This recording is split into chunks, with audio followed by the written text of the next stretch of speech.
So if you were governor right now, the biggest thing you would be handling day to day is the Ebola quarantine, not quarantine. So let's talk about, in the last 48 hours, some of the decisions that have been made and how would you handle it differently? You know, it's been indecisions and it's been sort of chaos, which is not what we need in a situation where there's panic potentially, that there's fear about Ebola, obviously. The governor has changed 3 times now the policy. He's also gone on his own where he didn't inform New York City Health Department and the mayor. You've got the White House, which has by many accounts botched this right now. And so what I called for October 7th, standing in front of the United Nations, was a complete travel ban into America from passengers from those Western African nations temporarily until we could figure out what we're dealing with. Make sure that we contain it on one continent in those 3 nations, eradicate it over there, sending for humanitarian reasons, obviously. So you support the military going over there? Well, you know, here's another situation. You've got military personnel going in there with potentially not protective gear. What is their mission? And they could absolutely be exposed to this. I have said that the governor should be ordering the health department to close the gates at Kennedy. Now, Homeland Security agrees with me because they have said, and it doesn't make sense, this policy. Homeland Security has said that nobody from these nations should get entry into the U.S. via any airport in America. ... with the exception of 5, including JFK. Now, for Cleveland, you're safe. For New York, not so. And we've got 1,000 people each week coming in from those 3 nations with a policy that nobody understands right now because the governor has changed it 3 times. That's not the kind of leadership we need. And let's talk about other policies of the state. You mentioned these at your debate recently. So pick 2 or 3 of the important policies that you disagree with on Governor Cuomo, and how would you do it differently? Well, taxes are the biggest one. You know, we have the highest taxed city and highest taxed state in America. We would simplify it.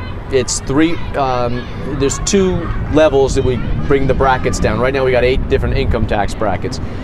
$200,000 threshold for individuals, $300,000 for families, you know, joint filing jointly. Anything below that, 4%, anything above that, 6%. So flatter and fairer. It would, by the way, make the income tax levels for New York City residents the lowest they've been since the early 60s. I think that's the big thing. Common Core, I am totally in disagreement with Common Core. I think we should get out of Common Core. And we should have term limits, by the way. I believe very strongly in term limits. We see the corruption going on right now in Albany. It's despicable. We see the governor who's under federal investigation for corruption by the U.S. Attorney Preparara. And yet, how many more indictments is it going to take before we realize something is very wrong?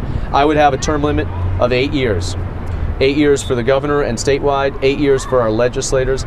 And by the way, if you're a legislator or a governor, whomever, and you're convicted of a crime, public corruption, you lose your pension. Okay. So you started to mention this earlier. So far, how's your campaign going? What endorsements have you received? Well, you know, newspapers. There was some papers around the state that have endorsed us, but you know, the endorsements don't really matter as much as people actually voting on election day. And you know, I would be honored to have the votes of people here in Battery Park City. What makes you think you're confident that there might be a surprise at the poll on polling day? Can you point to other examples of elections? Well, I'll point to my own surprise in 2009 in 2-1 Westchester, as we were talking about earlier. The polls had me down 30 points on Labor Day and 15 points on Election Day, and I won by 13 points. Okay. So the polls, I think, are always way off. Ultimately, people have to vote. You know, the polls open all at once for everybody, 6 a.m. on November 4th. That's where everyone gets to have a say. And I think one thing that people should be concerned about, too, is you have potentially a very out-of-control city council and mayor. And the governor needs to be a check and balance between the city and the state. And that's one thing that I will be, is a check and balance on anything that is going to be detrimental to people, not only in Battery Park City, but the city as a whole. What you're referring to is there's this one-party system now where the governor, the city, the mayor, everything's all Democrat. You think that's unhealthy? You think I do. I think we need some balance.